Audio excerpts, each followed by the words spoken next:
We're down here at Bay St. Louis on the Mississippi Gulf Coast with Captain Sonny Schindler of Shore Thing Charters. And Sonny, show us how you rig when you're fishing artificial. Now, when do you use live bait and when do you go with an artificial soft plastic lure? Well, the ultimate goal is to get him to turn on to the live bait. I'm sorry, for the to get him to turn over from live bait to the artificial. When you find an area where the trout or the redfish are coming up and boiling on the bait, feeding really, really aggressively, we like to switch over to the artificial because you can move quicker, you can get more fish in the boat faster without having to go back and forth to the live well and worrying about dropping a shrimp or a croaker. And when you find that scenario where they're biting every cast or the second the bait gets in the water, that's when we'll switch over to the artificial, mainly the popping cork with the soft plastic under it. Now, what kind of soft plastic are you using? How are you rigging it? This is basically just a cockahoe with a chartreuse tail. I'm a big fan of the clear baits. I tell everybody it's not what you throw, it's where you throw it. But this one is just one I've had a lot of confidence in, and it does right by me. Who makes that? This is H&H. We use H&H, Marshworks. Strike King has a good line of soft plastics. Yozuri has a good line of soft plastics. But this one we just rig on a. This isn't our normal rig. This is a little bit heavier, but I just wanted to use it because you can see it better. A 3/8 jig head. You want to thread it on whatever side your hook comes out on is the side that will swim up. So I always go through the top fin. You basically thread it on till it gets to the bend of the hook and pop it through, push it on, and then you've got a perfect swim bait. Now, from the beginning, you go, we like the 20-ounce braided, the 20-pound braided line because of the small diameter.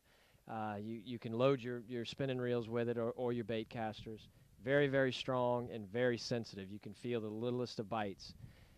If you don't feel them, you can use the cork, which will give you some extra weight. We're using Thunder Chicken corks now because of the extra half-ounce at the bottom of it. You can get just maximum distance with these suckers, and they still pop really, really well.